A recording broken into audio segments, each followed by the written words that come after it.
Yo, what up? I'm Chris, I'm Reed. and this is Spill the Juice Podcast. Y'all, today we got Hall of Fame alumni Lefty in the building, man. No lie. Shout out to What's up, Lefty, guys? man. How you doing? How you guys doing today? You guys good? I'm pretty cool, man. Yeah, I'm happy to be here. I know that. Hey, that's good. That's glad to hear that, man. Yeah. Glad to hear that. But no, we got a couple questions for you, man. Yeah, My please brother ask. Reed. Got a couple questions for you, man. But how you feeling today, man? Everything going good? Well, today's been a beautiful day, just being back at the school around you guys. You guys make it fun. Just being here on this podcast is cool. It reminds me of being forever a student. You know, I think that's the most important thing about barbering is just don't ever be too high up there. You know, we're all students. So. And that's crazy to say, man. So welcome to have you back, man. No lie. Always great vibes. First time, well, second time meeting you. Yeah. But you being back in this room specifically, you used to cut, well, I hear you used to cut special needs kids in this room right here. So, yes, it was actually in a room over there because this was $2 back in the day. But it was in Laura's room nonetheless. Yeah, the special needs kid was actually probably the most humbling barber experience ever, for me at least, especially that young in my career to have that. Because not only was I this kid was good, you know, he was able to enjoy a haircut, which I think everybody should, right? Of course. But his mother was able to be like, finally somebody who can handle my son in an appropriate manner. And what I learned more importantly is just to move with the kid. Don't sit there, scoff at him, and make him feel good, man. What are we here for? We're not here to feel bad about nothing. So I feel bad about the haircut. Right, exactly. You know? Sometimes you do got to go a little above and beyond. I'm on my knees cutting them, you know, it was hard. Yeah, well, you know, you got the kid's fighting you, you know. Right. You still got to move with the kid. Right. Did you have to adjust to that? How was that adjusting to? How was it easy adjusting? No, it wasn't easy. No, I'm sweating bullets in there, man. For real? Yeah. They moving Turn around. your seat up. Yeah, no, it was bad. Yeah, it was, but at the same time, it was so rewarding in the end. Because the first haircut was not like the last haircut. You know what I mean? I always say this, actually. The first haircut's the worst haircut. For real, because if you don't get better every single time, you're only as good as your last one. Right. So with this kid specifically, I mean, the first one was really rough.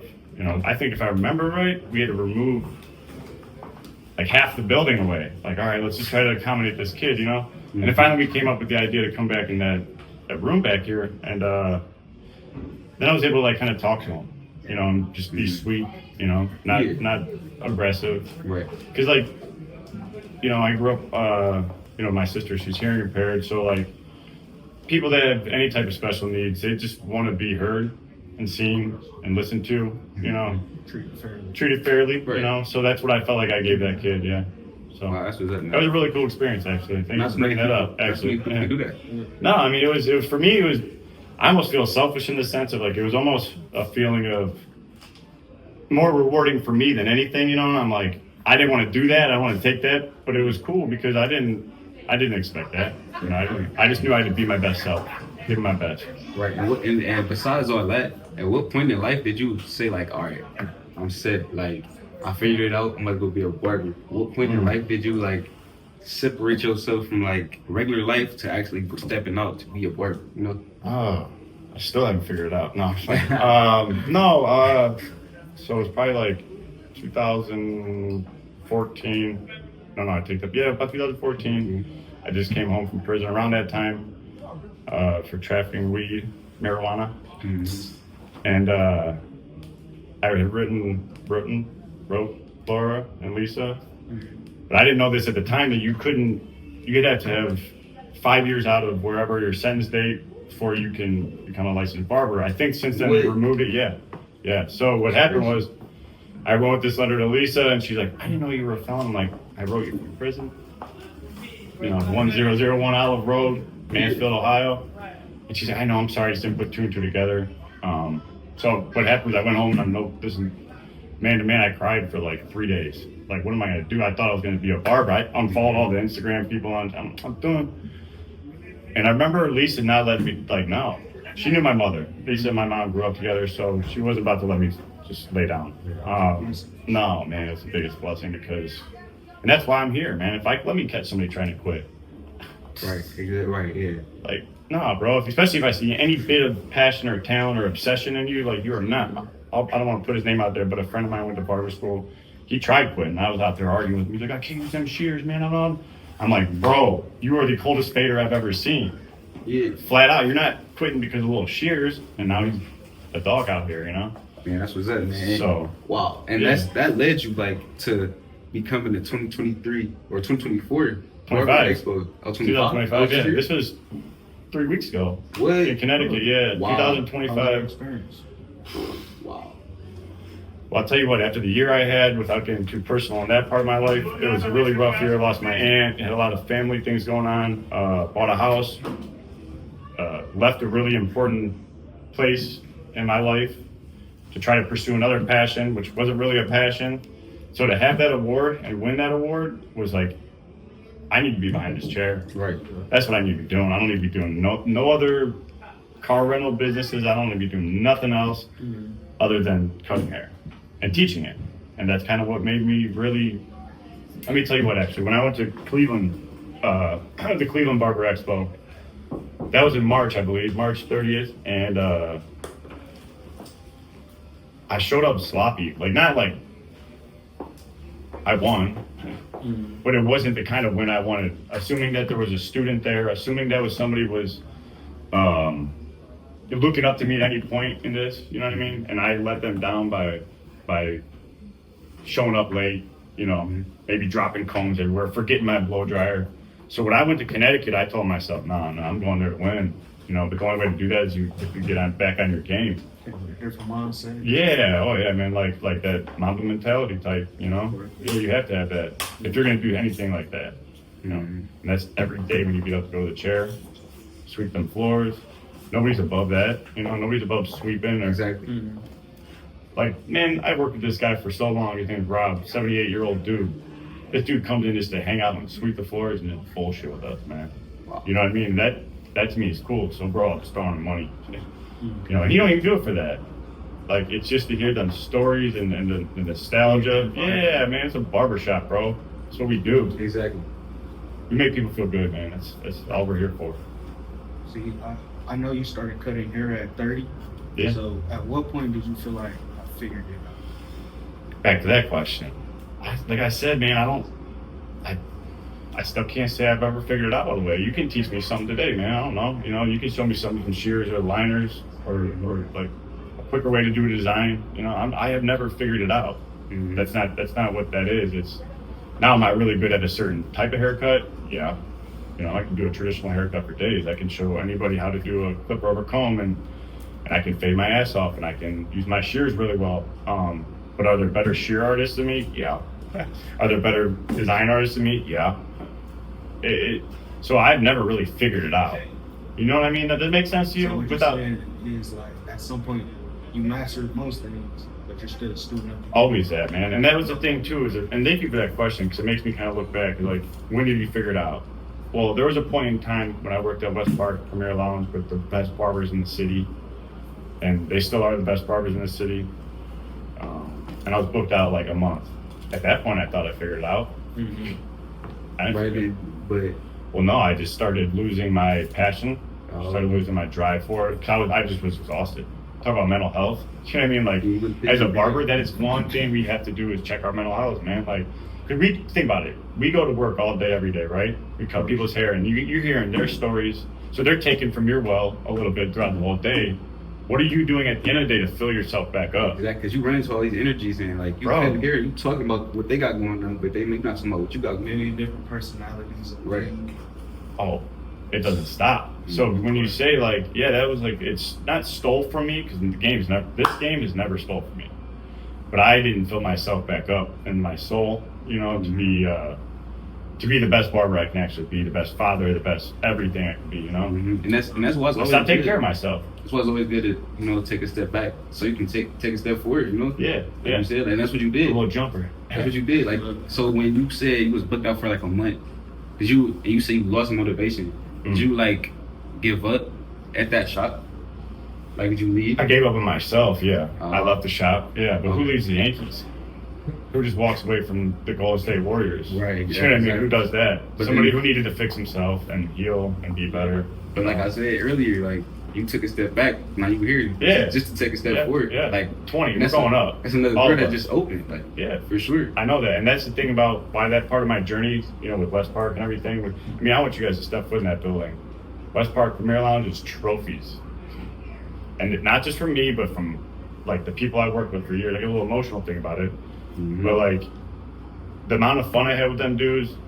For a while there, that part of my journey, I was like, that never happened because I was so like angry at where I was at today or yesterday or wherever that I had to like really revisit that whole part of my life and go say sorry and go hug them dudes. And you know, we lost a good friend of ours, Zach. He killed himself in December, and it was wild, man, because it was like one of those things that was he was my little mentor, or I'm sorry, my little protege, you know, and the dude was the best barber in the city, flat out. If you ask me, you go look at his work right now. You'd be like, what? Rest in peace, Zach. Rest in peace, Zach. That's my man. And, you know, it just brings you back together for the unfortunate reasons. But when you see them dudes again, you realize that what we did was special, you know? So when you think you figured it out, you didn't. Nah, man, you don't know nothing. And I feel like you never always figure it out. No. Life is never about figuring it out. It's about going through whatever. Think about that. We all don't know shit. Right. I don't know shit. You don't know. We don't know what tomorrow's going to bring. Exactly. We're just going to be here for each other along the way, right? That's all I care about, man, at this point. Because I tried doing the whole, like, I'm going to plan my life to be like this and that. Nah, dude, I'm just going to cut hair and make people proud. Actually, it's funny. I bought this domain. It's called Decorated Souls. And I don't even know what I'm going to do with it, honestly. I just know it sounded really, like, where I was at in my life at that point. Like, I want bagpipes. You know what I mean? At my funeral, an 84-year-old man. Yeah, I want people to be like, that dude helped me. That's not gave me money, but he helped me. He showed me how to. Your mark. Yeah, dude. So that's a decorated soul to me. Right. You know, you can die and leave your legacy in a positive way for everybody to be able to truly, you know, look back on it. Right. Not some Gandhi type shit, but you know, some Gandhi shit. Right. Yeah. You feel me though? Like, I don't know. Life's short, man. I think we all know that. We probably all lost friends and family. Right. So we talk about all the good sides, like all the good sides of barbering. What was one of the worst sides of barbering, like that you experienced? Ego. Ego. Throw that out the door. Ego is the death, man. Cause even my ego. So you say worst experience, like, dude, I'm telling you, when I remember the first few trophies I won, you know, and a mentor of mine, Pat, was like, you know, kind of like becoming that. And you don't want to necessarily become, he had a good way of just sitting us down. You know what I mean? So when your ego, my ego, and then you got other barbers who are the best in the city, their egos are button heads, you know what I mean? Like, that destroys so much good shit in life, man. It does. And people say, like, do you think being a barber is oversaturated? Because everything's saturated. I feel like Everything's oversaturated. Instagram is oversaturated. Right. But it's 1,000,000,001 heads that gotta be cut, you know? Nah, man. No, Right. keep cutting. Everybody pick up clippers if you can. They're just haters. If they're saying, well, you're going to barber school, you know what? Like, bro, you're going to barber school, bro? You're bald, man. I'm like, what does that have to do with anything? Like, Yeah, I ain't got nothing. that ain't, nothing. so for somebody to be like, well, there's 109 barbers out here. You're going to be 110? Like, yeah, I'm going to be number one after a while. You see what I'm saying? Like, it's a mindset. It's the drive. Yeah. Do you love cutting hair? Are you obsessed with it? Do you want to be that? Then be that, bro. It sounds so corny, but like when they go, oh man, did you think you're going to win that? Like, I never once doubted I'm not going to Connecticut to not win. That may be the difference between me and every other barber that was there, that they doubted themselves for 1 second. So if you guys doubt yourselves here in school, then yeah, no, you'll never be a good barber. That's true. But if you're like, I'm going to be that man, like I met some people in here, they're like, bro, I'm going to be that man. You know, that is everything to me. Because yes, you are going to be that man. Right. I can't cut everybody's hair, man. I don't want to. So please, love this shit like I do. Be obsessed with this shit like I do. That's what it is, obsession. For real. Like, you know what I'm talking about. When you play somebody's hair and you Not for real. post it, it's obsession, bro. For real. I mean, I know you guys are at the stage too in the beginning of your like careers, your young career. You guys are at a stage where like you're still watching YouTube videos and stuff. You know, I went back to watching YouTube videos, and it's been so fun to me, man. Like it really has been. Just watch like 360 Jeezy, remember that dude? Yeah. The waves, and I'm like, oh, I used to watch these videos. My girl used to think I was cheating on her. I'd be like, you know, what? I swear to you, you hear clippers all day. Right.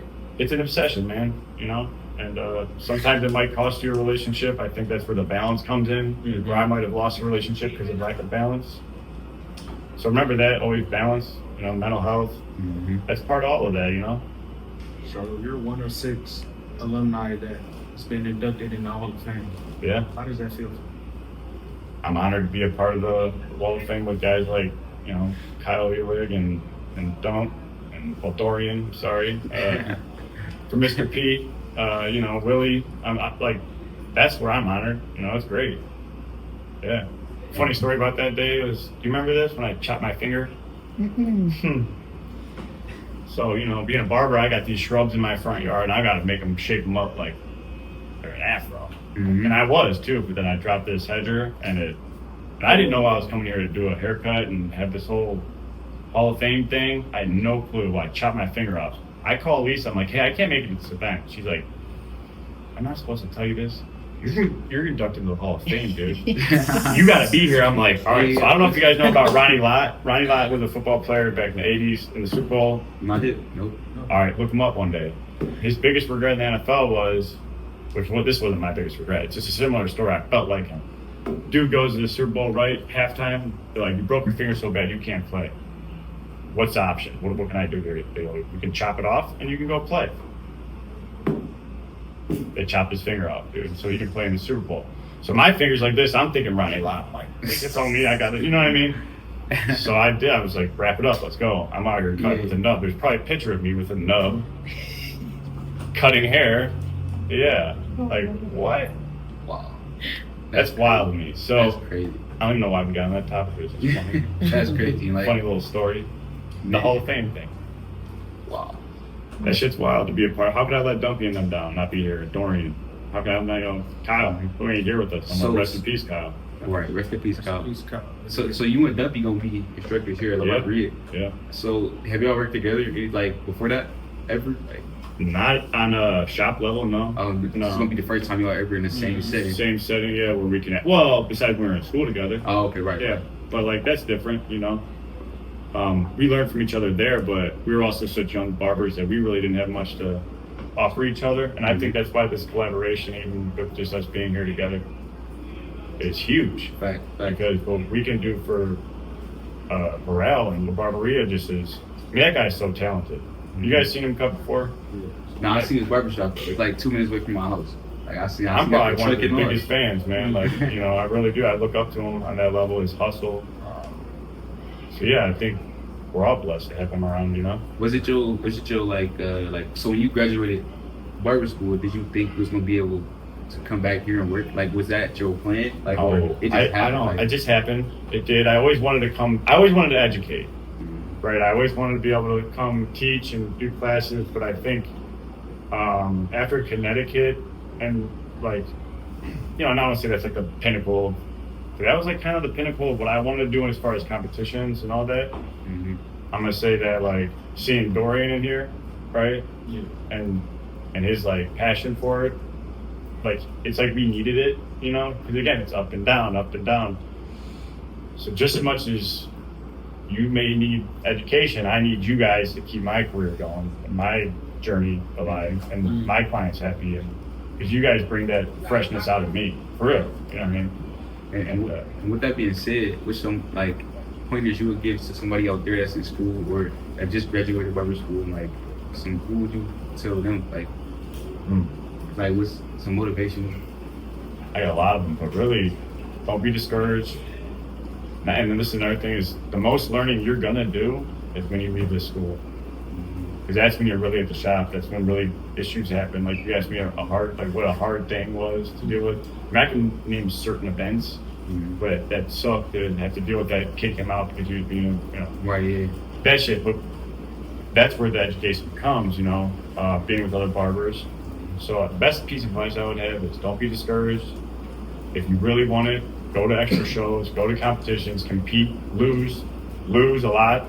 You know what I mean? Yeah. Because when you do finally win and start getting a steady clientele, and the most important thing is, be a good person, man. Simple. I know decent barbers. It's key. I'm telling you, man. I know decent barbers, like faders or whatever, that have way more clients than most people I know. And I know people that can fade their ass off but don't do nothing for nobody.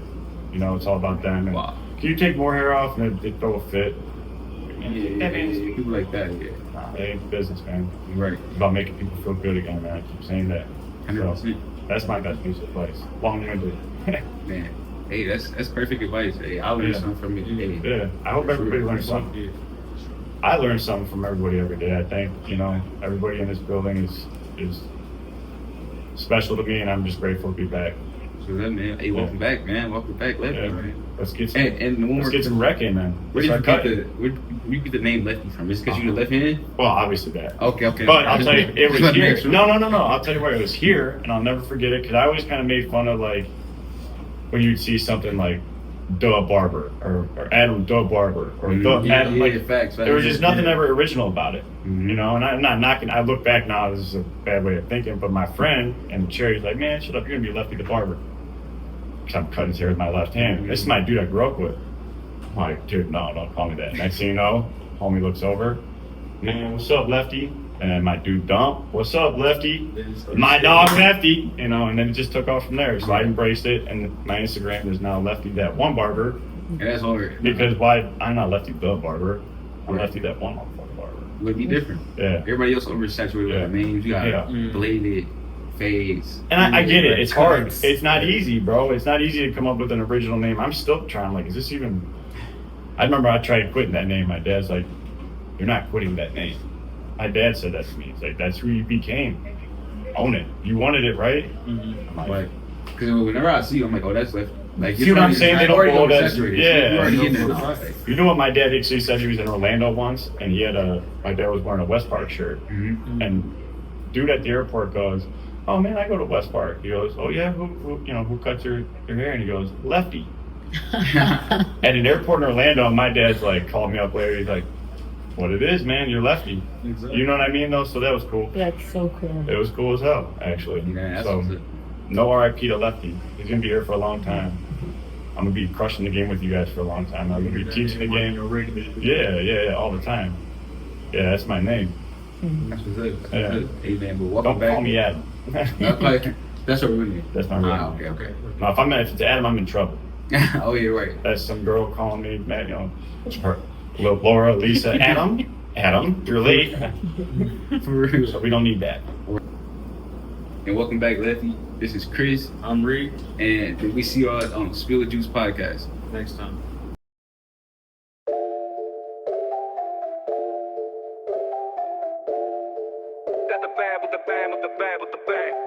Welcome to the spot where the clippers spark. Spill the juice where the convo sharp. Barber students grinding, chasing dreams, fading up futures with precise schemes. From the rookie cuts to the master's edge, they learn in the craft, they taking that pledge. Staff in the back got wisdom to share, guiding the youth with passion and care. Spill the juice, let it flow, let it ride. Join us in creating enthusiasm worldwide. From the chairs to the mics, we changing the game. Barber College vibes, remember the name. Barber College vibes, remember the name.